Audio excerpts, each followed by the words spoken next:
Me gusta siempre empezar con un texto y el de hoy dice así: nuestra meta final es entender el significado del texto de modo que cambie nuestra vida.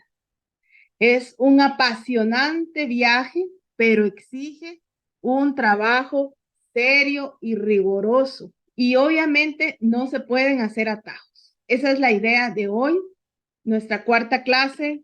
Y para hacer un breve resumen de lo que hemos hablado, aquí puse las tres breves reseñas, ¿verdad? No nos olvidemos del diseño planeado por Dios y lo valioso que tenemos, que somos creación de Él y somos hechas a imagen y semejanza de Él.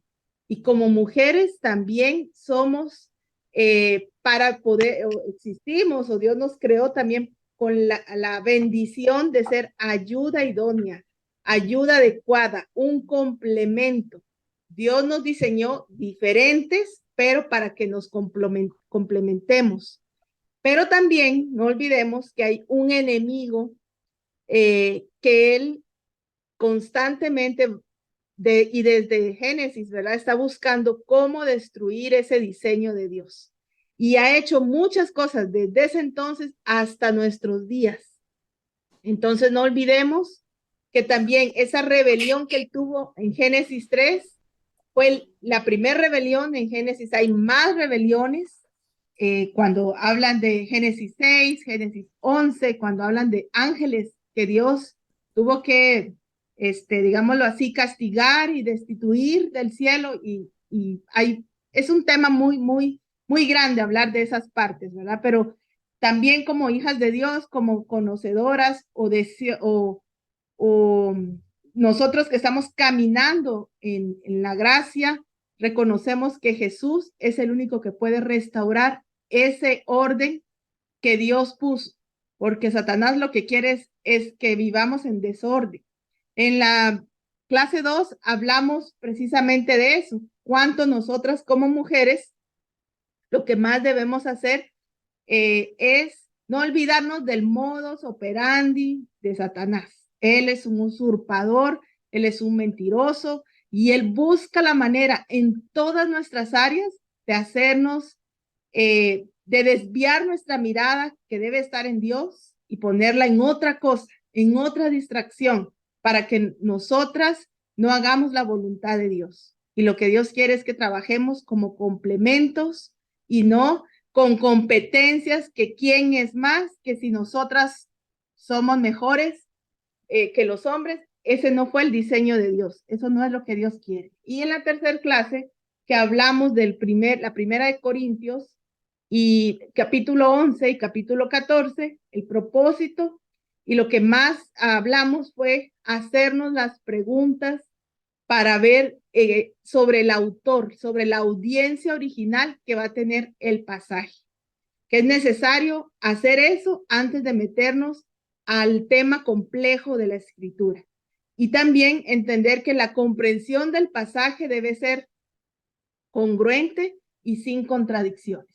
Entonces, este es un pequeño resumen de las tres clases. Como vimos también, esto está haciendo, la idea es que tú lo veas, es un hilo que me está conduciendo a profundizar más en la palabra, que me ayuda a que como mujer, como hija de Dios, como escogida de Dios, yo, no importa el tiempo que yo tenga en la fe, no importa cuándo fue ese día que decidí empezar una nueva vida, pero que cada vez yo sienta la necesidad de profundizar más. Un profesor decía que muchas veces nosotros estamos acostumbradas a estar en un cuarto, viviendo en una mansión, pero cuando uno profundiza, se da cuenta que en esa mansión hay varios cuartos que no hemos explorado. Y en ese nivel también hay otros niveles que tampoco hemos explorado. Así que con esto y todo lo que tú puedas hacer para prepararte es para que tú te animes y digas, tengo determinado tiempo y solo estoy en este cuarto, necesito salir y disfrutar más de este palacio, más de esta mansión. Y si ya viste ese nivel, pues sentir el deseo de subir a otro nivel. Esa es la idea. Entonces, La clase de hoy se llama La esencia de una mujer de fe. Tú me vas a ayudar a concretar y a determinar qué es la esencia de una mujer de fe. Tú vas a ver, en base a lo que veamos hoy, que no se trata de hacer, de actividades, sino la Biblia y lo que vamos a ver nos va a ayudar a profundizar. En primer lugar, vamos a orar para que Dios bendiga este tiempo. Querido Señor, te damos gracias, Padre bueno, por tenernos acá con vida. Gracias, mi Dios, por cada una de mis hermanas que has puesto en su corazón el deseo, Señor, de querer aprender, el deseo, Padre, de querer estar acá, Señor, y tú conoces a todas las que estamos aquí. Cuida, por favor, todas las conexiones, el tiempo que dedicamos, que sea de mucha concentración y de mucho ánimo, Señor, para que deseemos cada día seguir conectadas y aprender más de tu palabra y que nuestras vidas reflejen, mi Dios, todo lo que tú quieres que nosotros sigamos haciendo en tu reino. Bendice a todos los ministerios que representamos, Señor. Gracias por cada uno de ellos, porque somos una gran familia que tú has permitido formar y que sigues formando para que juntas te demos el honor y la gloria. En el nombre de Jesús, te agradecemos y pedimos todo esto. Amén.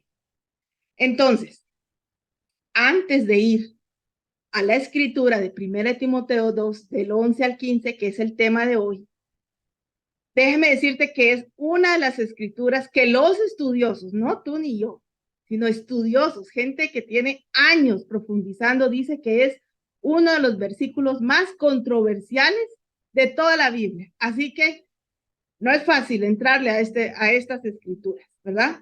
Pero vamos a profundizar en algo antes de ir a esa escritura. Vas a ver lo que hoy vamos a aprender. Primero, vamos a hacer un recorrido interpretatorio esencial para profundizar en las escrituras. La semana pasada solo hablamos de unas preguntas. Yo les dije, yo les di 3, pero hay más preguntas, hay más cosas que uno puede aprender. Y esto, yo sé que este no es un curso de hermenéutica, pero es importantísimo que lo aprendamos o que venga a nosotros y nos haga como un luzazo y uno diga, wow, todo eso se puede hacer, sí. Bueno, entonces, el primer paso que nos recomienda aquí el autor de la bibliografía que tengo es que debemos comprender el texto de los receptores, el pueblo. Mira, ahí te puse una imagen, un pueblo. Y debemos de hacernos la pregunta, ¿qué significó el texto para los receptores? Y aquí no se vale lo que nosotros queremos que diga, lo que nosotros interpretemos, sino fíjate que es para ellos. La primera parte es leer cuidadosamente el texto, analizarlo. Debemos intentar ver todos los detalles posibles del texto, mirar, como dice acá, remirar, analizarlo, escudriñar la gramática. A veces hay verbos, ver en qué tiempo está el verbo. También los contextos literarios, el contexto histórico, todo eso es importante porque eso nos va a ayudar. Tiene relación también, si tiene relación ese texto con lo que está antes y lo que sigue del texto. Eso es muy importante. También es importante ver que ese significado, ¿verdad? Que estemos nosotros viendo, como dice aquí, va a tener un significado para esos receptores y nosotros podemos buscar, extraer algunas frases que nos ayuden para ver, para profundizar más en lo que estamos leyendo. Tenemos que tener cuidado con no generalizar y buscar nosotros alguna idea de lo que dice el texto, ¿verdad? Como siguiente punto, o la siguiente pregunta es medir la anchura del río. Esto que está acá es un río. Lo hubiera hecho azul, ¿verdad? Pero lo puse amarillo. Pero bueno, estamos nosotras tenemos que estar conscientes, ¿verdad? Estamos en el 2023. Entonces, hay muchas cosas que nos separan de los receptores bíblicos. Nos separa la cultura, y hoy lo vamos a ver en unos videos. Por supuesto, todas sabemos, no se hizo la Biblia original, no está en español. El tiempo también, mucho tiempo atrás, el pacto también, a veces eso es importante. La situación, todo eso tenemos que profundizar, y a veces, como dice acá, hay diferentes, el río puede hacerse, van a pensar que voy a cantar la canción de se hacía chiquito, se hacía grandote, pero así pasa. A veces esas diferencias de los receptores y nosotros puede ser grandísimo, ancho, como puedes pensar algún río que está cerca. Nosotros tenemos muchos ríos aquí en Centroamérica y hay algunos que se están secando, pero hay otros que son súper caudalosos, con mucha agua y son fuertes. Entonces la anchura varía, pero eso, también lo que tenemos que ver es que muchas veces no se trata solo de brincarnos, sino de tomar en cuenta estas diferencias, porque eso nos van a ayudar en el siguiente paso. Después va a venir, para pasar el río, muchas veces necesitamos ayuda de algo, como dice acá, de un puente de principios. Entonces, primero me pregunto el pueblo, a quién está dirigida. Luego estoy consciente de todas estas diferencias que van formando o que hacen, me separan del texto original y me ubican en dónde estoy ahora. La tercer pregunta que recomiendan los estudiosos, que debemos de cruzar el puente. Entonces aquí, según ellos, este es el punto más, un poquito complicado, porque tenemos que preguntarnos cuál es el principio teológico de este texto. ¿Qué me quiere este texto? ¿Qué criterios debo de tomar en cuenta para tener una buena interpretación? Bueno, aquí hay varios puntos que me ayudan a formular ese principio teológico. Y es muy importante, ¿verdad?, que nosotros, como te digo, no asumamos. Por eso es interesante cuando hay personas que dicen, no, es que la Biblia se contradice, o la Biblia es para determinada porción de personas. La Biblia no se contradice, se complementa, y no es para un grupo de personas, es para todos. Entonces, aquí dice que el principio ha de estar reflejado en el texto como primera parte. Una de las cosas que tenemos que tomar en cuenta. También ha de ser un principio intemporal y no vinculado a una situación específica. No puede ser un principio supeditado a consideraciones culturales. También el principio en cuestión debe armonizar la enseñanza con el resto de la escritura. Tal vez tú has oído un dicho o algo muy conocido que dice, un versículo fuera de texto es puro pretexto, ¿verdad? Aprendernos un versículo, aunque es bueno memorizarnos, pero para poder interpretar, para poder extraer bien, yo no me tengo que quedar solo con un versículo, sino tengo que escudriñar más. Dicho principio debe ser pertinente tanto en los receptores bíblicos como en los contemporáneos. Para la expresión escrita del principio teológico, utilizaremos una o dos frases y nos sirven de verbos en tiempo presente. Ya vamos a ver un ejemplo para que tú veas esta de una mejor forma. Como este es el punto, te decía, que dicen los estudiosos que es el más complicado, entonces encontré otra forma también de preguntarnos tres cosas y con dos ejemplos. Fíjate aquí. Dice, esto es extraído del libro Aplicar la Biblia, de este autor, Jack Kuharchek, ¿verdad? Y él propone que para localizar los principios teológicos que se expresan en un pasaje, debemos de tomar en cuenta tres cosas. Primero, afirma directamente el autor algún principio, Y él nos dice, en las cartas del Nuevo Testamento los autores presentan a menudo su mensaje en forma de principios teológicos. Aquí hay un ejemplo. Todas conocemos este versículo, Efesios 6:1. Hijos, obedeced en el Señor a vuestros padres, dice la Reina Valera. En estos casos es el propio autor quien nos facilita el principio que buscamos. ¿Cuál principio? Bueno, obedecer a los padres, ¿verdad? También la otra pregunta que nos debemos hacer, ¿pone de relieve el contexto más amplio algún principio teológico? Y en algunas ocasiones el autor presenta un principio teológico en un contexto orbital. Te vas a dar cuenta ahorita a qué se refiere eso. Por ejemplo, también es conocido el texto de Efesios 5:21. Todas sabemos qué dice, ¿verdad? Que estemos sometidos que estemos, todo lo hagamos por reverencia o temor a Dios o reverencia a Cristo. Entonces, ahí Pablo lo que está haciendo es explica el sentido del principio general con ejemplos específicos. Después, cuando uno lee todo el capítulo, cuando empieza el capítulo 6 y está hablando de las relaciones entre esposo, esposa, hijos y padres, esclavos y amos. Entonces, si estamos estudiando alguno de estos ejemplos, vamos a ver que el principio que el autor está queriendo, ¿verdad? Que veamos es este versículo en el 21. También que ese versículo es el principio de ese pasaje.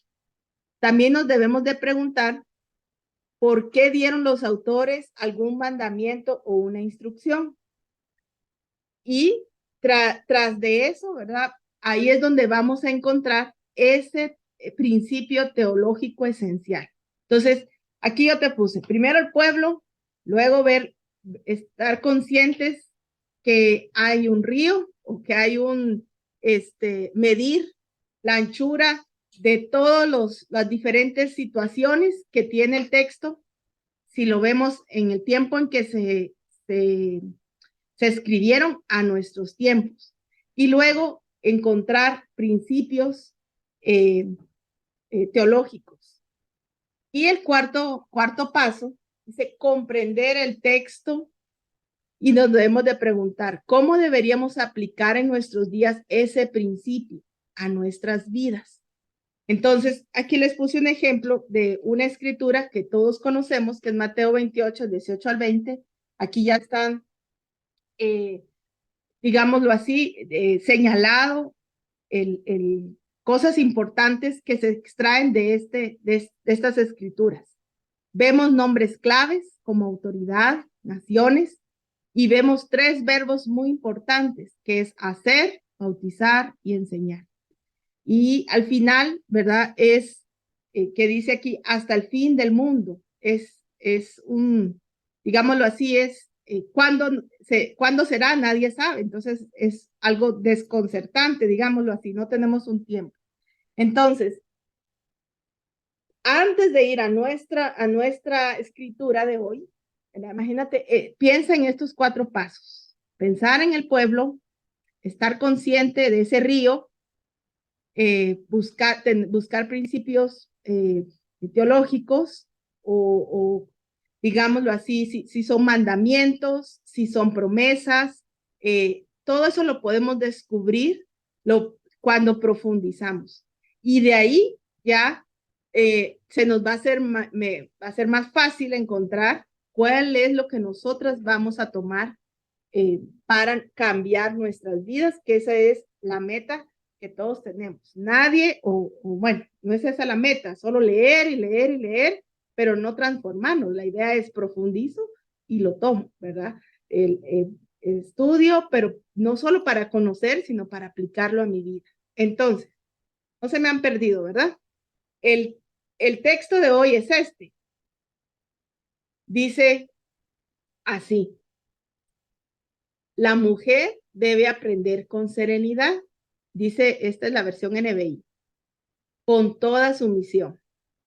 No permito que la mujer enseñe al hombre y ejerza autoridad sobre él. Debe mantenerse ecuánime, porque primero fue formado Adán y Eva después. Además, no fue Adán el engañado, sino la mujer. Y ella, una vez engañada, incurrió en pecado.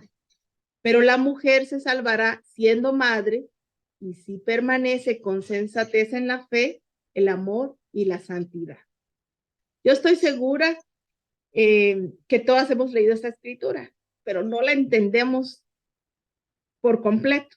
A veces tenemos dudas, no sé si solo yo, ¿verdad? Pero recuerdo, la Dios habla hoy, tiene otras palabras y bueno, yo decía, bueno, sí, a veces no me gustó leerla, ¿verdad? Yo no, hasta lo sentía, qué injusto, ¿verdad? ¿Cómo nos van a callar? ¿Cómo nos están diciendo que debemos, pues no tenemos autoridad o no podemos enseñar?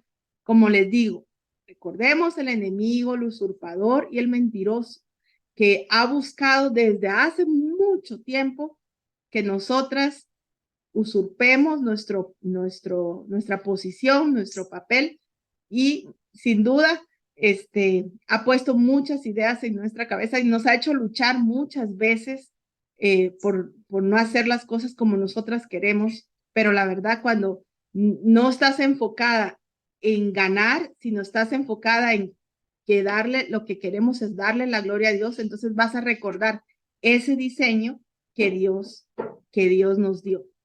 Quiero ponerles ahorita 2 videos. El templo dedicado a la diosa Artemisa en Éfeso era considerado el templo más grande del mundo antiguo. La diosa Artemisa era conocida como una deidad lunar de caza y de vida silvestre. Artemisa era muy venerada en el mundo griego y sus templos se extendieron por todo el mundo helénico, pero nadie puede compararse con el majestuoso templo de Éfeso. Situada en la parte baja de Asia, la ciudad de Éfeso es hoy territorio turco, y esta ciudad tenía uno de los puertos más prósperos de la antigüedad. El templo fue erigido en el mismo lugar donde antes había otros templos mucho más antiguos. Entre ellos había un templo fundado por las amazonas en honor de la diosa Artemisa, que era la diosa patrona de las mujeres guerreras. Pero fue solo en el año 550 a.C. cuando comenzó la construcción del templo que se convertiría en una de las maravillas del mundo. El templo tardó 10 años en construirse. Todo fue construido en mármol y decorado con metales preciosos. El templo medía 113 metros de largo, 43 metros de ancho y 13 metros de alto. El templo se convirtió en un lugar de peregrinación para los fieles y también atrajo a turistas del mundo antiguo. Pero en el año 356 después de Cristo, el templo fue víctima de un ataque. Un hombre que quería que su nombre fuera recordado para la eternidad premeditó el fuego que destruiría el templo de Artemisa. Los magistrados decidieron que el nombre del pirómano no debía entrar en los anales de la historia. Pero hoy ya se conoce el nombre del criminal. Sin embargo, me niego a divulgar el nombre del hombre que cometió este vil crimen solo para alcanzar la fama, porque eso sería recompensarlo por su crimen. La leyenda dice que el fuego del templo solo ocurrió porque la diosa Artemisa había vuelto su atención hacia Macedonia. Allí, el mismo día del incendio, nació el bebé que un día sería conocido como Alejandro Magno. Muchos años después, Alejandro ordenó la reconstrucción del templo dedicado a la diosa. El templo de Artemisa sobrevivió durante muchos años, aunque fue incendiado por los godos. El templo fue restaurado de nuevo, pero terminó por cerrarse definitivamente tras el inicio de la persecución de los cultos paganos promovida por los cristianos. El destino del templo no se conoce con exactitud, pero parte de sus bloques de mármol se utilizaron para la construcción de la Basílica de Santa Sofía en Constantinopla. Aunque se perdió en el tiempo, Antípatro de Sidón, a quien se le atribuye la creación de la lista de maravillas del mundo, dijo que todas las demás maravillas del mundo perdieron su brillo en el momento en que contempló el glorioso templo de Artemisa en Éfeso. Céntrica reside en el trasfondo de este libro. El Éfeso antiguo fue una de las ciudades más importantes en el Imperio Romano. Era un centro activo de negocios y comercio. Esto atraía inmigrantes de diferentes lugares, quienes traían sus culturas, creencias religiosas y cosmovisión. Por esta razón, Éfeso se convirtió en una fusión, donde por lo menos 50 dioses eran adorados. Los efesios no vieron la adoración a estos dioses como algo exclusivo. Al contrario, eran libres de adorar cuantos dioses o diosas quisieran. A pesar de la diversidad, había una diosa que Éfeso celebraba por encima de todos, Diana de los Efesios. Diana fue adorada como diosa de la fertilidad y la protección. El templo que ellos construyeron para ella era grande y muy elaborado. De hecho, fue considerado una de las maravillas del mundo antiguo y miles de personas hacían peregrinaje anual. Muchos iban a Éfeso para adorarla, siendo así una fuente de economía para la ciudad. Con toda esta adoración a diferentes dioses, vino una conciencia del mundo espiritual. Los efesios percibían un mundo lleno de demonios y potestades que trataban de herirlos constantemente. Para protegerse, ellos practicaban rituales supersticiosos y mágicos. Haciendo esto, esperaban que sus obras impresionaran a los dioses y que obtendrían un poder espiritual. Aún así, seguían viviendo en constante miedo, sin comprender si sus rituales y sacrificios eran suficientes. En medio de esta diversidad religiosa, existía una población judía muy grande. En lugar de adorar diferentes dioses como todos lo hacían, los judíos adoraban al único Dios invisible, apartándose de sacrificios y festivales de los diferentes dioses que adoraban alrededor de la ciudad. Por esta razón, la gente los veía como intolerantes y mucha de la población tenía enemistad hacia los judíos y tenían poco que ver con ellos.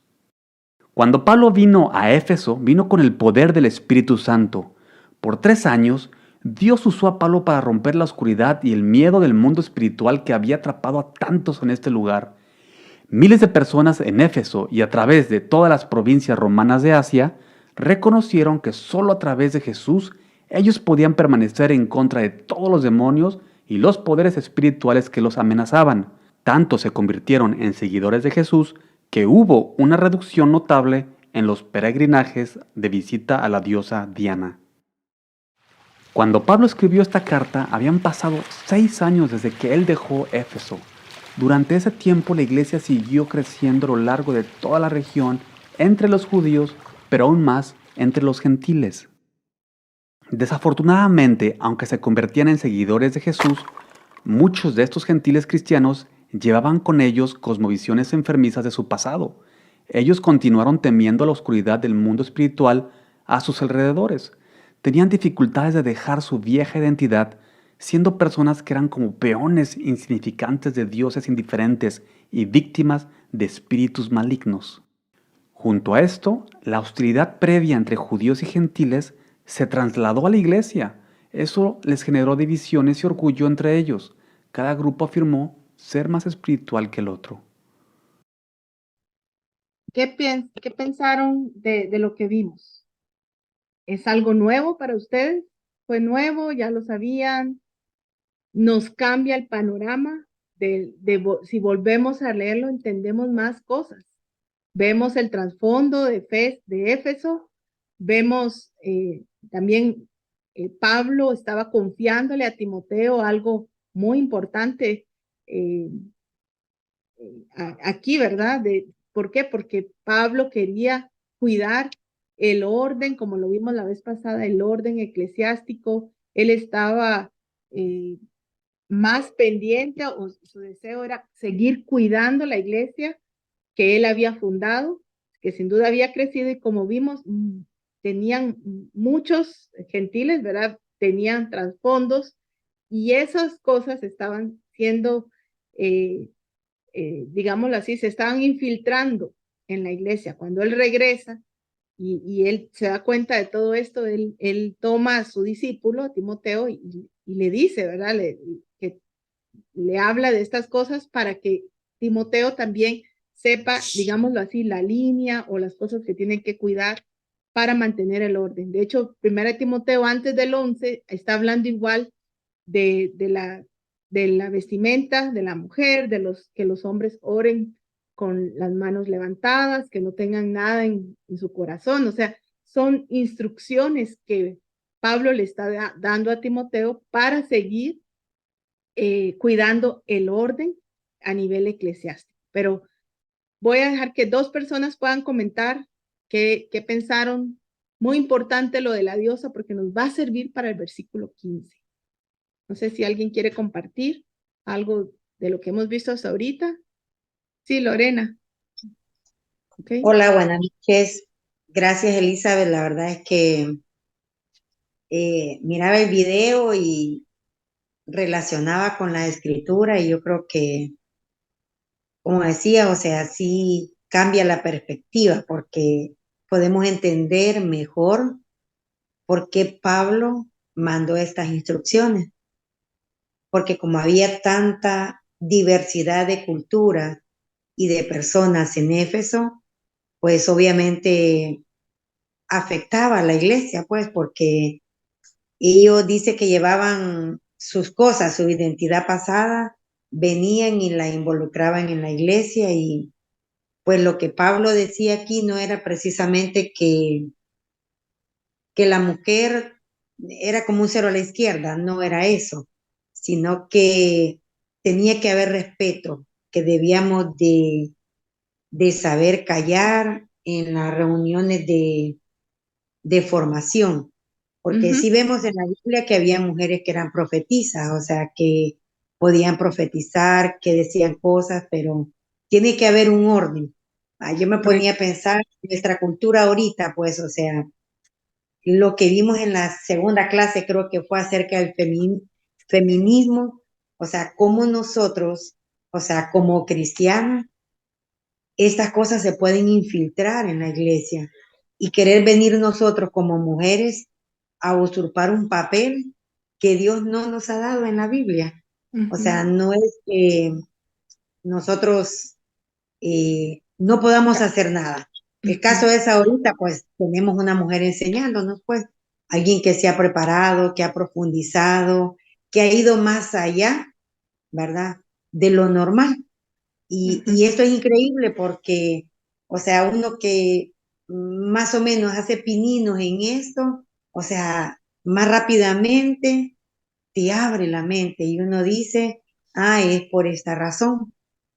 No es precisamente para que yo venga y un hombre la use y le diga, aquí la Biblia dice que tenés que callarte, que no podés decir, te digo algo. Más o menos así lo entiendo yo, que ese es el propósito, Elizabeth, que nos quieres transmitir, ¿verdad? No sé si voy por el camino correcto, pero siento que por ahí va. Nosotros sí tenemos que tomar el papel que dice la Biblia, pero no es un papel en sí de agachar la cabeza y decir todo sí, sí, sí, sí. No, o sea, debemos de despertar y prepararnos.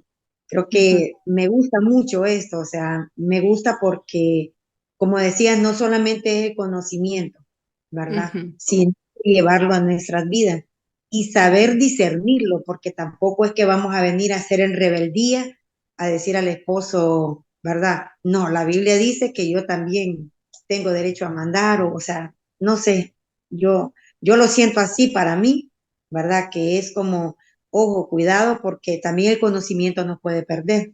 O sea, podemos venir y desenfocarnos realmente, irnos para donde no es lo correcto, ¿verdad? Así que gracias, Elizabeth. Sí logro entender cuál es el propósito, la verdad. Ok, Lorena, gracias. Sí, acuérdense también, cuando acuérdense, a mí siempre me gusta buscar cómo relacionar los temas, más sabiendo que este es un tema complicado. Entonces, yo tengo rápido en mi mente el pueblo, luego el río, luego el puente y luego interpreto. Ya está más claro todo. Entonces, si ustedes leen 1 Timoteo, dice el orden en la adoración.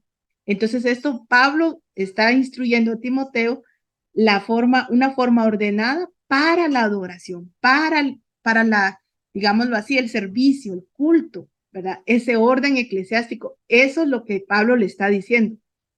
Que venga alguien y estamos, no sé, en una actividad y dice, no, usted no tiene que opinar, aquí soy yo el que tiene que decir las cosas. Bueno, y nos dice, nos saca esta escritura, no es así, así no es. Eso está fuera de contexto, porque esta no es la idea, no es que yo voy a aceptar esta escritura y entonces tengo que andar callada porque ando a la par de un hombre, no tengo que hablar, ¿no?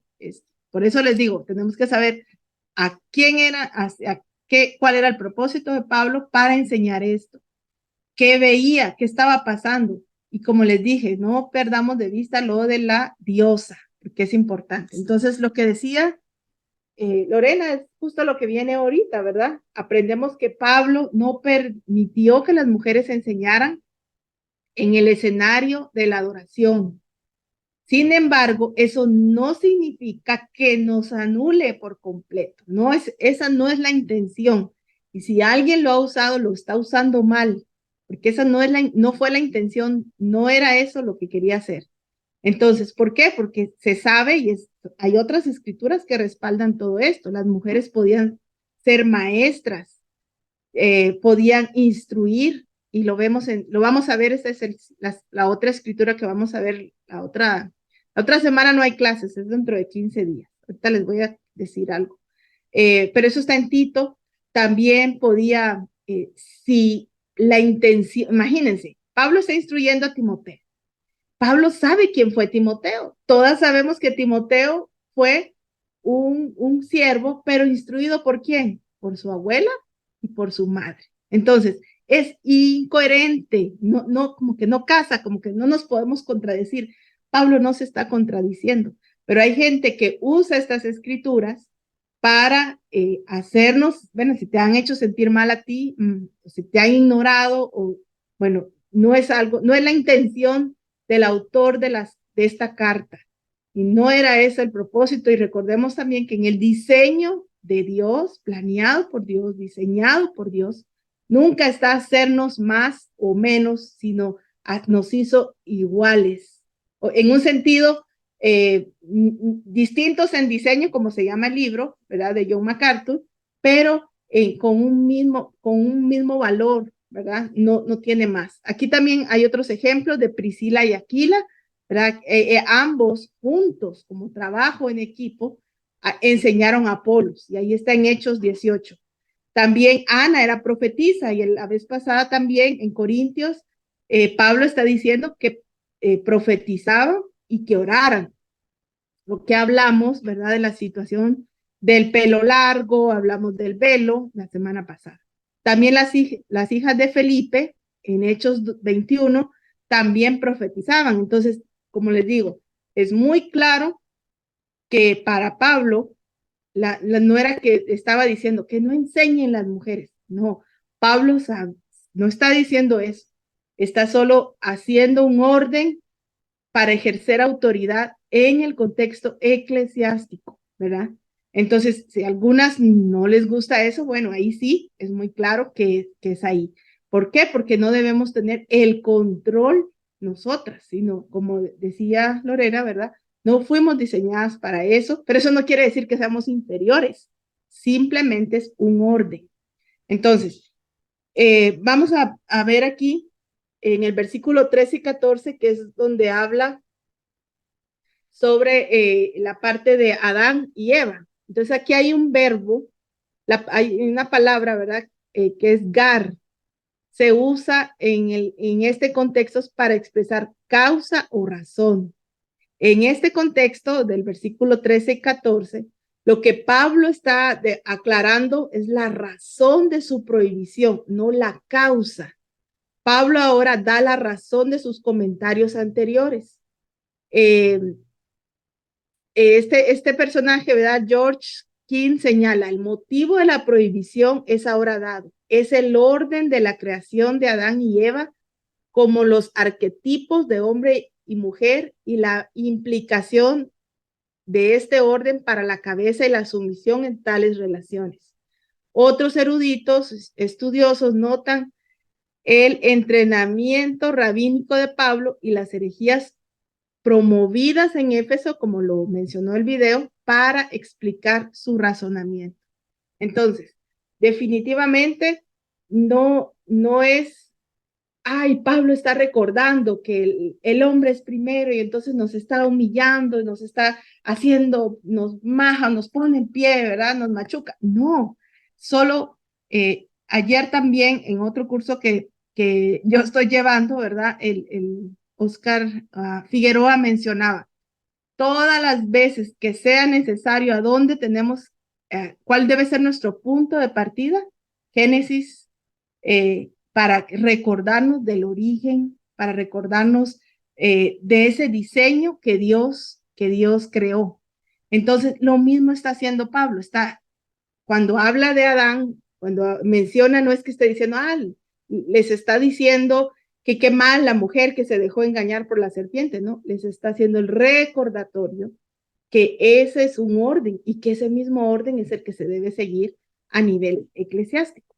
Pero, como les decía, el versículo 15, sinceramente, yo lo había leído muchas veces y no había visto estas maneras de entenderlo. Vamos a leer 4 maneras de entender el versículo 15. Primero, tomándolo literalmente. Cuando una mujer da luz a un niño, el acto de la maternidad la salva, según dice esa escritura. ¿Se acuerdan que la leímos, verdad? Pero hay 2 razones, y son muy obvias también, de por qué debemos de rechazar esa interpretación. Primero, es inconsistente con otras escrituras que enseñan que no nos salvamos por obras, porque a veces si uno la lee literal, solo dice, entonces solo se van a salvar las que tengan hijos, y todos los que no tienen. Aquí se utiliza un término salados, ¿verdad? Es medio complicado en otros países, pero aquí se dice así, o sea, las que no tienen hijos no se van a salvar, qué feo, pero no es eso. Fíjense, la otra parte también, no es posible para algunas mujeres tener hijos, eso es también real, puesto que Dios quiere que todas las personas se salven. No pueden decir que para que una mujer se salve debe tener un hijo. Entonces, esta manera de leerla literalmente, aunque es una forma de entenderla, pero aquí hay 2 razones para demostrar que no es bueno interpretarlo así, literal. Y la Reina Valera, y buscas en todas las versiones, y no es bueno tomarlo literal. La otra manera de verlo es esta, dice, en el mundo grecorromano del primer siglo, ¿ves? Nos está trasladando al pueblo. Cuando las mujeres daban a luz, había un alto riesgo de que la madre muriera en el proceso del parto. Las mujeres se casaban a menudo a los 14 o 15 años. Bueno, y no era que se casaran, es que las daban para que se casaran. A veces a menos de 12 años, ¿verdad? Entonces quedaban embarazadas inmediatamente después del matrimonio y sus cuerpos, todo eso nosotros lo sabemos, no estaban preparadas para tener un hijo. Entonces, para aliviar sus dolores, o sus temores, perdón, de morir durante el parto, las mujeres de Éfeso, ¿a quién acudían? Pues a la diosa Artemisa, al templo. ¿Y qué buscaban? Consuelo y seguridad. Por eso les dije, y por eso pusimos ese video, para que vieran cómo era, y ustedes vieron también que habían muchos dioses, pero ella era la más fuerte, ¿verdad? La diosa que muchos iban, hasta era un lugar que proveía mucha economía para el pueblo, y eso ayudó muchísimo a que este lugar creciera económicamente. Entonces, Pablo conecta la seguridad en el nacimiento de los niños con la fidelidad a Jesús y exhorta a las mujeres, a las discípulas de Éfeso, a que no vuelvan a Artemisa, ¿verdad? Que ella no es, sino que se vuelvan a Jesús, que se queden con Jesús. Por eso dice, que permanezcan, dice en otra versión, ¿verdad? En la fe, en el amor y la santidad con autocontrol, con paz. Sinceramente, yo esto no lo había visto. Más había leído y me había quedado más con lo primero, con leerlo literal, y yo decía, pues no lo entiendo, pero bueno, aquí está. Entonces, hay otras dos maneras de verlo. Fíjense, pues en el tercero dice así, que también se puede considerar de una forma más amplia. Una de las diferencias entre hombres y mujeres es que las mujeres pueden tener hijos y los hombres no. Pablo posiblemente habla de que las mujeres están dispuestas a aceptar su papel de esposas y madres y deben aceptar su papel con tranquilidad y sumisión. Este es un asunto del corazón, una actitud interior. Por lo tanto, se convierte en una cuestión de salvación. Las mujeres deben aceptar su papel y permanecer en la fe, el amor y la santidad con autocontrol. Y la última manera de verlo dice así, que se puede tomar este versículo con una referencia al nacimiento de Jesús. El versículo se refiere al humilde acto de sumisión de María y al hecho de que Jesús vino al mundo porque se sometió a la voluntad de Dios. Tomado de esta manera, la salvación viene a través del acto del parto, el acto de Jesús viniendo al mundo. Como les digo, son 4 maneras de entender el versículo. Creo que a mí me dejó mucha enseñanza, me hizo pensar mucho y, como les digo, no es bueno tomarlo literal y es bueno saber el contexto, saber lo de la diosa, saber cómo para ellos era legal que ofrecer a sus hijas. De hecho, solo una hija podía quedar con vida, las demás era legal matar a todos los hijos mujeres, a todas las hijas mujeres. Entonces, hay muchas cosas, por eso les voy a dejar un video de tarea para que lo vean y ahí profundizamos un poco más de esto, pero con esto yo les quiero preguntar, en base a esto que vimos ahora, a los pasos de interpretación, que es una manera de poder refrescar y profundizar en las escrituras, ¿cuál creen ustedes que es la esencia de una mujer de fe después que vimos esto? Lorena ya no puede participar, pero alguien más. Lorena quiere participar. ¿Será que la esencia de la mujer está en las actividades que haga en su cristianismo? Yo diría que no. No. Yo pienso, ¿verdad? Que si me escuchan, ¿Sí? em, como dice, ¿verdad? O sea, ser sumisa, ¿verdad? Pero con el conocimiento, ¿verdad? Que la palabra nos está enseñando. Yo pensaba, ¿verdad? Que por lo menos yo fui católica antes de conocer a la iglesia y yo tenía muchas costumbres. Y viendo el video, ¿verdad? Las costumbres que ellos tenían y ya pues cambiar y ser obedientes a la enseñanza que Pablo llevaba de Jesús, pues fue algo muy complicado, ¿verdad? Y yo sí tuve una experiencia de que alguien una vez en una reunión dijo que las mujeres no teníamos por qué opinar, ¿verdad? Y estaba molesto el discípulo, ¿verdad? Pero con el tiempo, pues nuestro corazón fue cambiando de que sí podemos opinar, pero con respeto, ¿verdad? No ofendiendo a los demás. Correcto. Y algo que llevo en mi corazón, ¿verdad? Con estas clases, la verdad he aprendido a ser humilde, ¿verdad?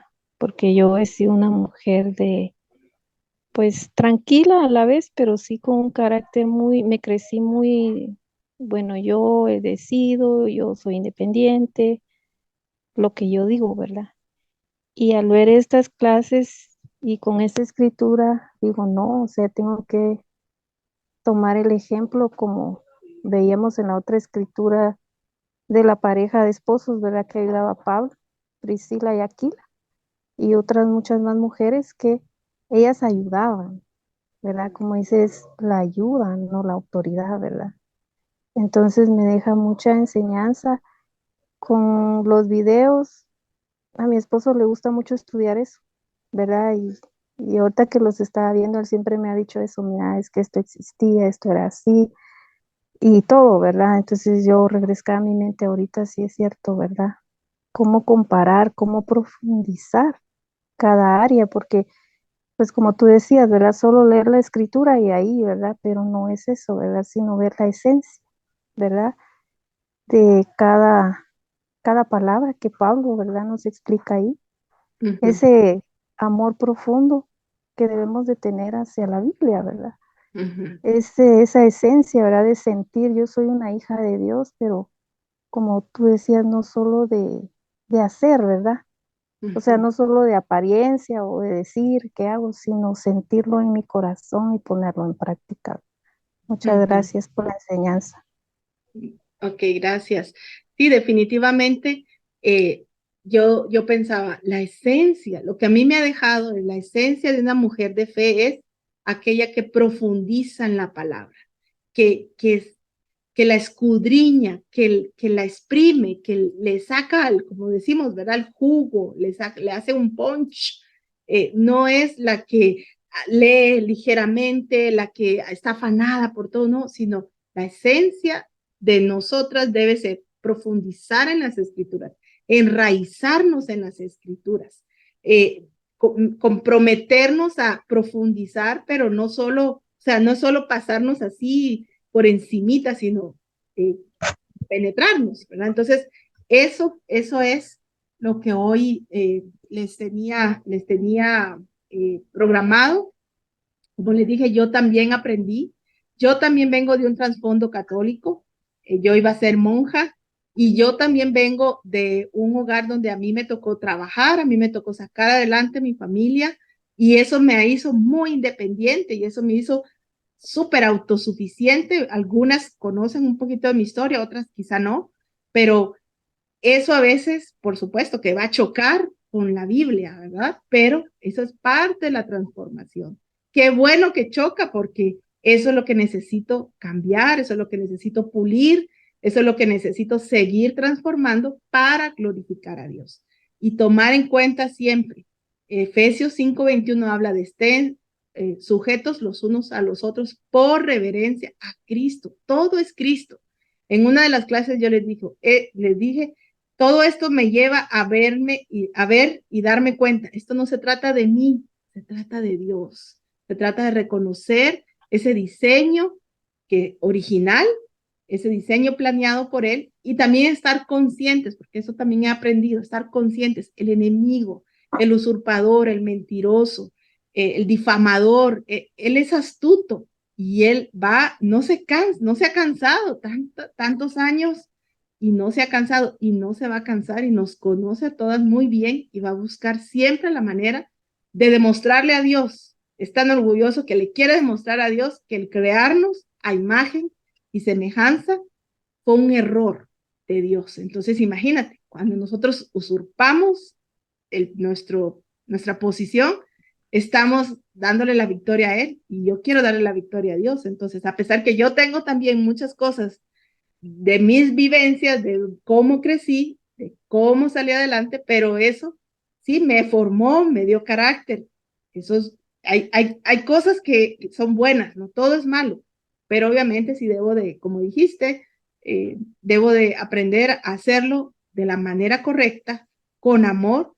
Muchas nos hemos confundido, muchos se han confundido y debemos vernos con gracia y debemos de saber que esto no ha terminado, nos falta muchísimo y ojalá que nos continuemos fieles hasta el final. Entonces voy a